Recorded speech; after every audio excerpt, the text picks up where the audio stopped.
Welcome to the game review of Red Storm Rising, the first game I played in my whole history with wargaming and board games in the entirety of the earth related to me. So I got into this game back in 89, 90 after I read Red Storm Rising by Tom Clancy. That book was amazing. It was my first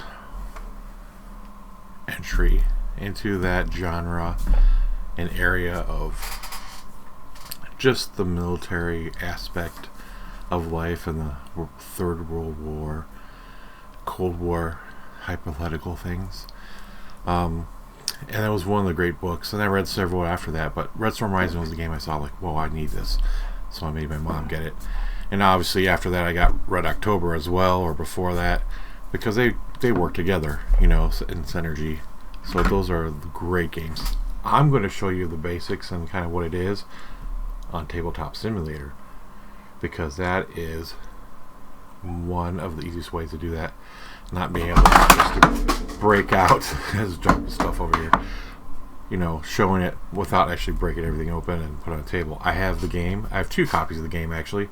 My original copies I had back in the day are gone, long gone. Once I went in the army and all that, lost all those. But I got one for parts and one for complete, although they are all punched down and everything.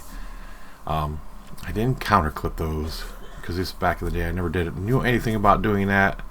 I understand all that, so I left those be as it is. So I have a copy of Red October, I have a copy of Red Storm Rising, plus like a copy of Red Storm Rising with just extra pieces as well. And you can get those on eBay today, so if you want to. But I'm going to show a Tabletop Simulator and kind of go through the items. So I'm going to start with the contents, right, of what it is. So the contents of what things are and will be. So let's see here.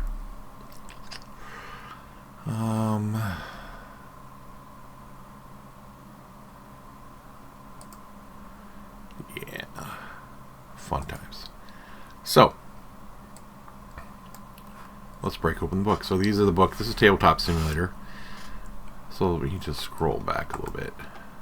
You see, it's the whole game in general. So we got the 2 rule books, which you can go through just like a regular book, which is really nice for who made this mod. And I'm going to give you the credits where credits due in the comments and description who did this. So this is the actual real board game. If you actually broke it open and looked at it, you see there's actually scans of a real board game.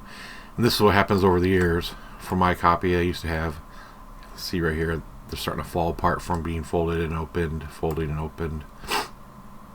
So that's what happens over the years. So this one will never deteriorate anymore because it's in digital format. Let me change my color. So I don't know why it's still showing the red boxes, but it should.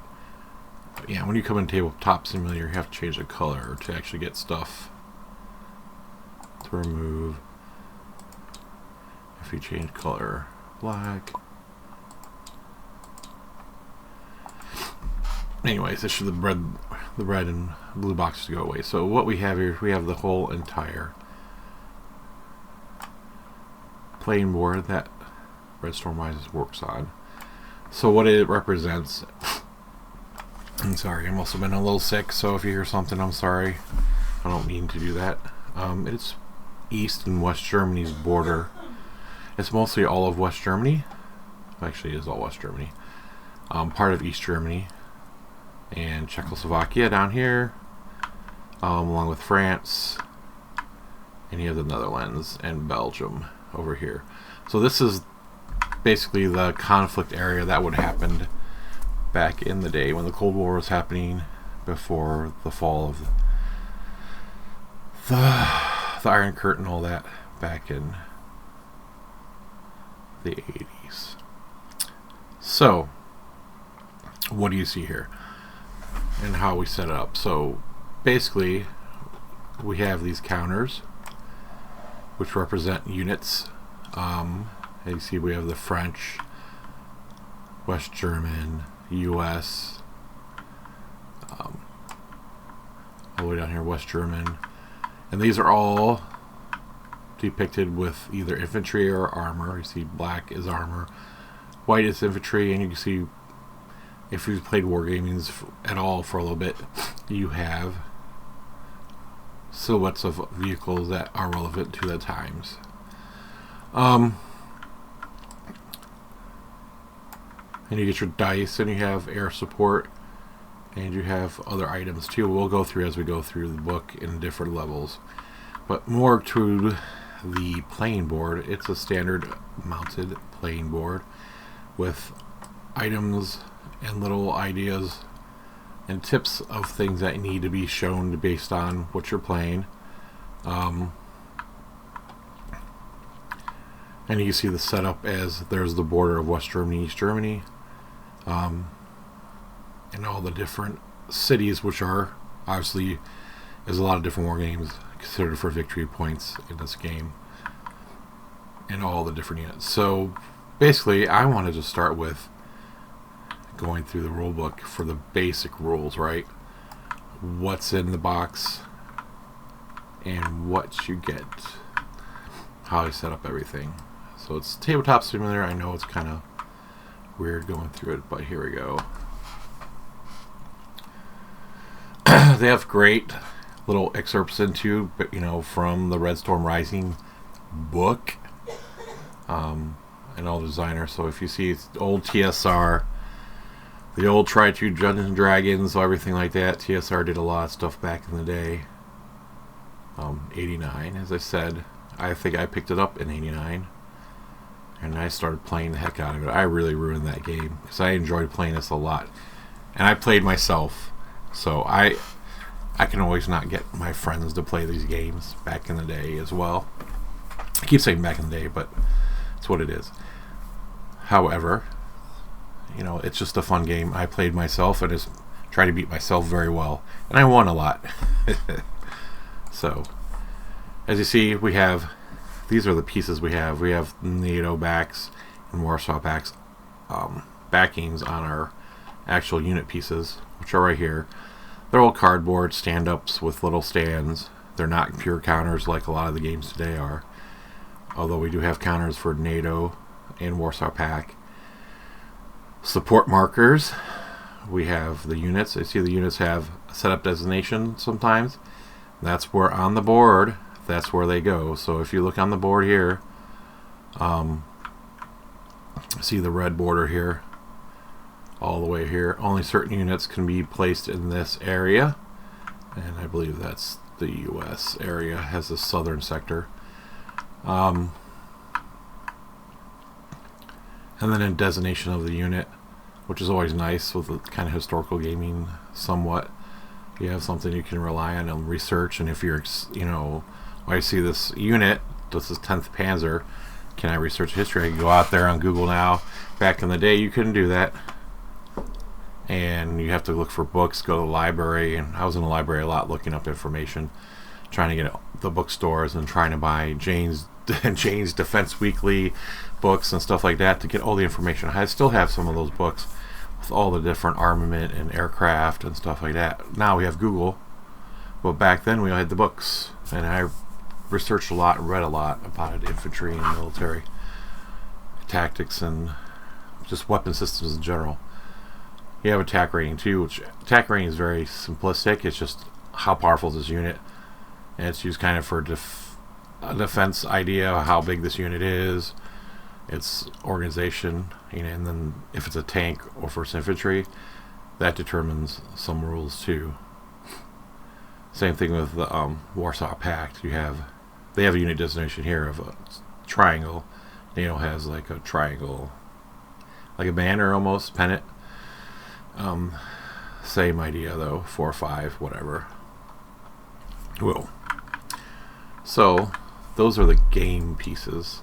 You see, we just put them on our old standard stand-up stands. The reason being is when you're playing this game, you don't show your units to your opponent, and you actually can stack them behind each other. So one unit is in front, one's supporting behind. There's some definite benefits to the gameplay when you do that specifically. And see, we have U.S., Great Britain, all the key players in Europe and NATO at that time: Canada, France, Belgium, Netherlands, West Germany. Obviously, it's their area. Denmark. And then we have the Warsaw Pact, which is only a few of them. Represented Poland, which has a few units, East Germany, Czechoslovakia, and then obviously the Soviet Union doesn't need anything. Another thing about the book is nice. You go through, you see all the silhouettes telling you what type of tank is, and then we can research it and go look at what happened, what these were used for. Why is this a 4 versus a 5? Things like that. Whoa, let's going to fly into it. So you see it sets up all the different NATO areas with the different colors on the board where they need to be set up. They have to all be aligned with the border of East Germany. Everything's got to be covered by the NATO player because they're defending. And they have a great disadvantage based on that. Soviet Union definitely has more pieces and more power, at least when it comes to the units and army units. And the same thing with here, you have the different setup areas for the Warsaw Pact side. And a little more information of what represents what. I just kind of like the flow of the game book, and you just go through and you can read it all, and it'll tell you pretty much all the basic information behind everything and what's set up, not just letting you guess and you have to go look for it. This was put together well, I think really easy to understand and well to learn. Now, when we're looking at setting up this game to play and going through the turns, when we set up, we're going to look at that board. So we get all our pieces with marked colors on it, right? All the different colors mean something on that board. So we're going to go through and look at that. So, and I have a game kind of in progress. So I'm going to go this way. I kind of have the board oriented this way to look at. But obviously NATO's over here, Warsaw Pact's over here. You have France, all their units, they have 5 tank units, which are, I hope no one gets motion sickness from it, but they're all 3-level strength divisions right here. They start out here and they don't get any closer, so they're kind of floating reserve of the NATO armies. US is here, and West German. West German can be anywhere, obviously, in their country. The US is all over here. Everybody has to be along the border. And then I believe Great Britain's next in this area. The white area. I think West Germany has this, only there's no external countries that set up here. This is just all West German in the central area next to Kessel. That one gets taken out a lot. Quick. And Hanover. Yeah, Hanover gets overtaken a lot quick too. And then you have the Dutch, Belgium, the Netherlands are on top here, and they're fun and glory. That's for the basic setup, and then you set up your Warsaw Pact anywhere. Down here, based on the same criteria, you have the outline colors of different areas that says I need to set up to here, I need to set them up here, but they do not have the I'm on the wrong side. They do not have the restriction I have to set up along the entire border,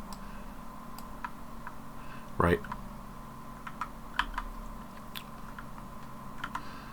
Alright, this is going longer than I thought, but let's just look really quick.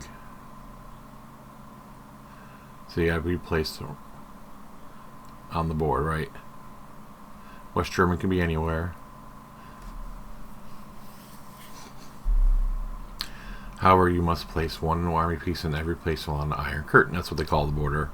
That's what we called it too. But you have no more than 2 in a piece. That's another big idea. Everything can have only 2 pieces per spot. It can be any 2 pieces, but only 2 from your units. And when you're setting up along the border, only you have to have 1 piece from NATO everywhere. Warsaw Pact doesn't have to follow that, but you still have to have only 2 units per space. Because it's not a hex board, you know, obviously it's irregular spaces and whatnot, but that's what it is. So basically, it's set up to be Warsaw Pact in the basic, right? The basic game. The basic game is Warsaw Pact attacking with my ground units, crush the NATO as fast as I can, and capture as many cities as fast as I can. Now, there's a game limit, term limit, right? Turn limit. But that can be changed. There's some criteria you can change around that. And you can really play how you want. It's your game. Play it you want. You want so many set turns. You want to end it on a certain way. That's just up to you. But for the basic, you're just playing with the units. No air, no extra stuff. Basic. I feel like you can set up the game, play it within a couple hours. Done. And you have a war game done. You had some fun with somebody and some challenging competitive game that's really easy to play. It's not overly complicated. So, like I said, how you play is you start with Warsaw Pact attacking because they're aggressors, right? And they move, and then NATO moves to react, and then NATO attacks, and then you draw your reinforcements because they have a set number of reinforcements you can draw randomly. It's always random. So you never know really what you're getting, which is kind of fun. There's no set reinforcement timetable schedule or whatever. I can't speak English today. Well, you see here, we move it. They all can move 2 spaces, regardless of terrain. And you can cross rivers and national borders. All that stuff's fine. You can't get into a area with enemy unit. Obviously you have to attack them to take it over, and we have to force them to move from that. They have fast movement, which is kind of similar to any other game. If no enemy units around you, I can move 4 spaces and I end with no enemy units near me. I can go fast. 2 pieces per spot, and then cities you go in and you claim it and go. There's no clearing, there's nothing like that. It's very simple. Take it over, I mark it as I took it. It's my city now, and then my opponent come in and take it back. Everybody can attack, right? Because that's the point of the whole game. Which is the funnest part of the game. So as you see, the actual pieces themselves, they go from 1, 2, 3, 4, 5, right? And you can see here as well, that determines how many hits they can take, determines their attack efficiency. Everything's done with a 10-sided die. So that's all you need really is one 10-sided die. There's nothing else you need. I think you can use 2, but all you need is 1 10-sided die. That's all you need. So basically doing an attack, which we can do here. Let's just go down here and do. That's why I like using tabletop simulator. So we have this unit here. The 1st Armored Division, U.S. 5. So let's stop there for a minute. 5 is the highest value you can have on a pure unit. Nothing added to it. In the advanced game, you can add things to it and whatnot. But in the basic game, 5 is the highest, and usually they're armor units. Armor is treated as the awesomest thing in this game.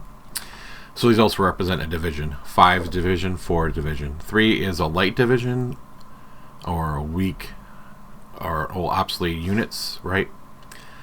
4 is a division, like I said. 2 and 1 are brigades and or regiments, right? So, gosh, this is going fast. So we have the 11th here. This is a brigade armor unit, and then if there's a 1, which we do have some of them, that's probably gonna make people sick. There might be some 1s. Most of those are to break down from advance, but those are also considered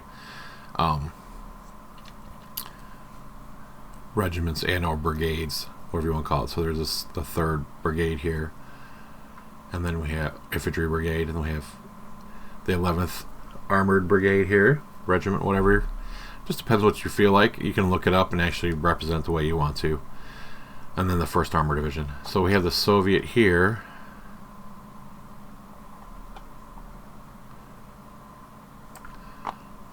And let's flip and rotate.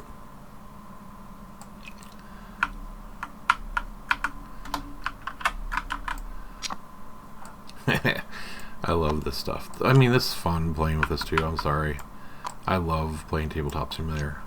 I think how they model these though are they made these like dice and rearranged the dice itself with different formats to make it kind of be a stand-up item. So there we go. So this is East German. It's an infantry division. Obviously the 8th East German Infantry Division. It gets stood up in this location here with the orange, you see. And then we have the U.S. So basically, say I'm attacking with the U.S. here. In the basic, we don't care about terrain. We're just like, okay, we're attacking here. So basically, we roll this dice, right? Ooh. I rolled a 10. 0s or 10s. Oh, what the heck? So that would miss, right? We wouldn't hit them. Now, if I roll 5 or lower, I would hit them.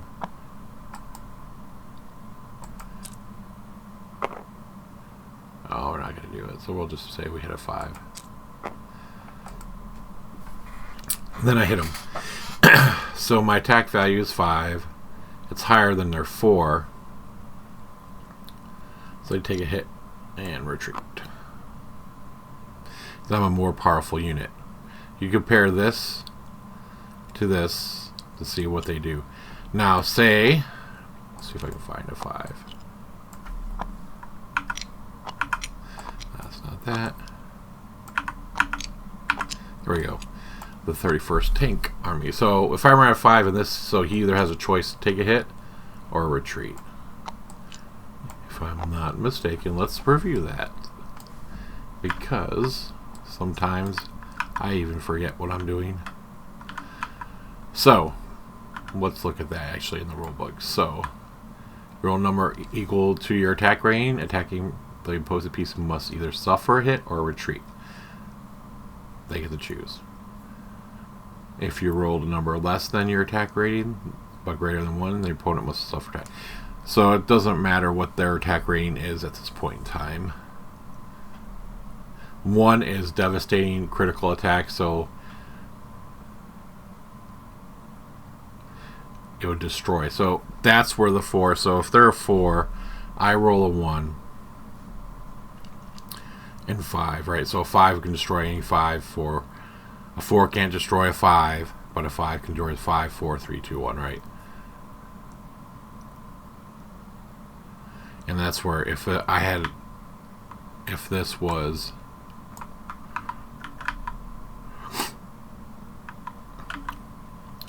back to the East German, they attacked and rolled a 4, right?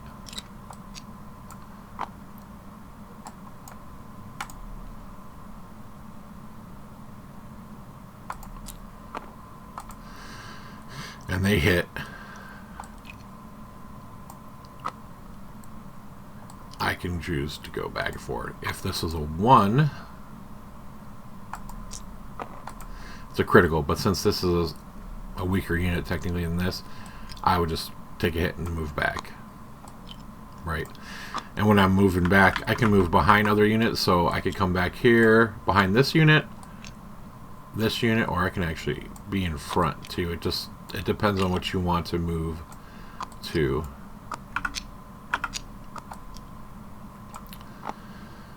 Facing and position in the place. What is the place? Of the the game board place area matters in this game big time, because then they can't attack him until the front unit is removed. So I was incorrect on that, but you do compare these to determine some of your updates and hits. So same thing with the hits. So 1, 2s just are destroyed outright when they take a hit. 3s take a hit and then they're destroyed, and 4, 5s need 2 hits plus 1 to destroy it. So that's pretty simple. Retreats, you have to retreat to your side of the board. One, you have to retreat to a friendly piece, or where the next to no enemy units, right? So if I retreated here, again, same idea, right? What we're looking at. So he's hit. He can retreat here, or he can retreat here, or here. Now, if say this one wasn't there, when he's retreating, he can't retreat here because they're next to a unit. You know, you can't retreat unless you had no choice. Say these are filled with units, right? I have no choice, but I have to come here. But since I do have a choice, I have to go here or here, closer to my edge of the board. Now, if I can't retreat, if I'm not mistaken,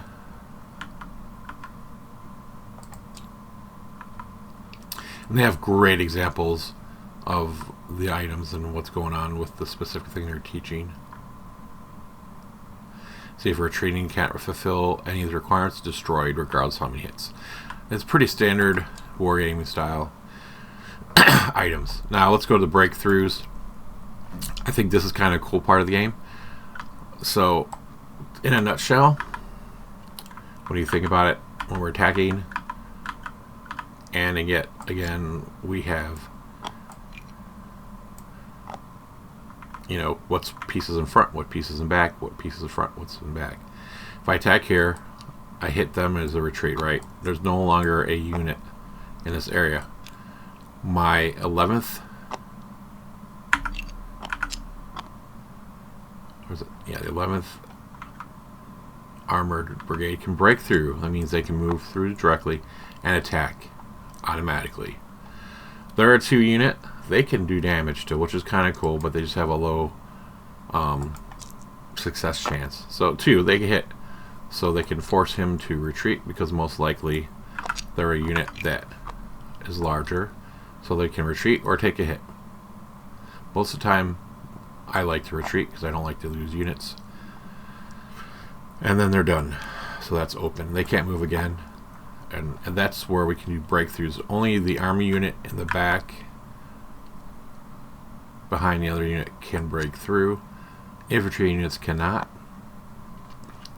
And that's very advantageous to do quite a bit of damage if you set it up that way, if you're on attack mode.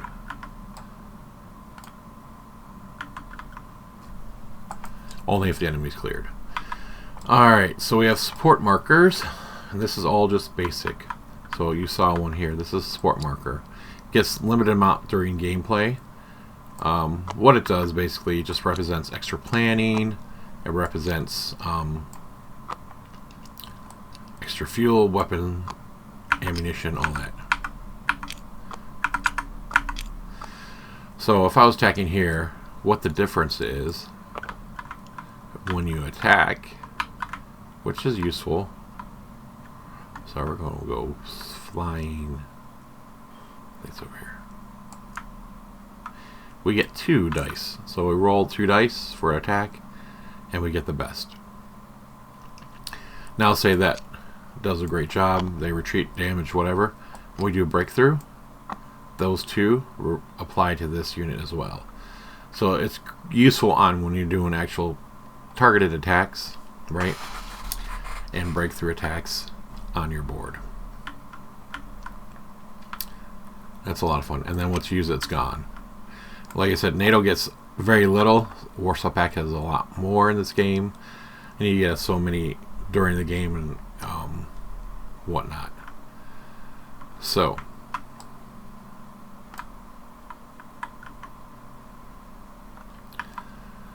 let's see. And then the basic game, the rivers do a few things. So there's a wide river and there's a minor river, and they just lower your attack rating. So the minor river is -1,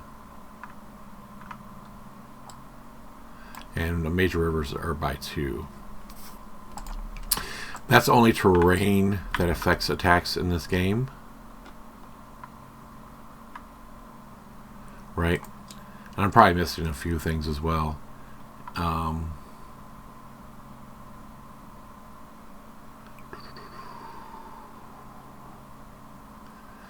I don't think they applied that in the basic game. Reinforcements, you get it based on randomness, based on your gameplay. You can set, it tells you which ones to use and how you draw them, along with NATO and Warsaw Pact. You can expand the game too. You have multiple players, which is cool. You have more than one people play this game. It's set up for 2 people, but you can bring people in and have them play certain nationalities, different areas, you know, just to have them work in that. And then you need reinforcements, and you could discuss who gets the reinforcements and who handles them. So it's kind of cool. You can expand on what it really was in the beginning, kind of a game, into more of a variable game, and add your own flavor to how you play it.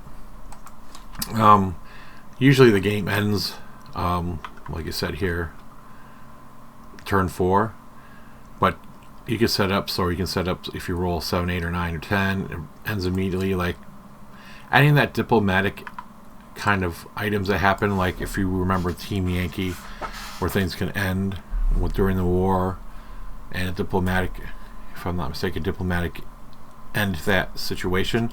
You're fighting. Oh, ceasefire, done, do whatever. You can set that all up in some variable ending rules, along with setting up longer games and different items. Here you have so many different ideas and what you want to play, and you can do it yourself. This is your game. Play it the way you want to, how you guys want fun. You're never limited to what the rule book says. When you're playing at home, you can do what you want. Play it completely weird if you want to. That's the fun of these games. I know when you go to tournaments and different things, like when I play Flames of War and whatnot, that's tournament, there's set rules, right? We still do have in-house rules sometimes, some cool stuff. But when it comes to playing at home, do the way you want to. And then you have just some basic specs and ideas. This basic rule book is really nice going through, and it has lots of great information and really easy to go through. So that's the basic rules, right?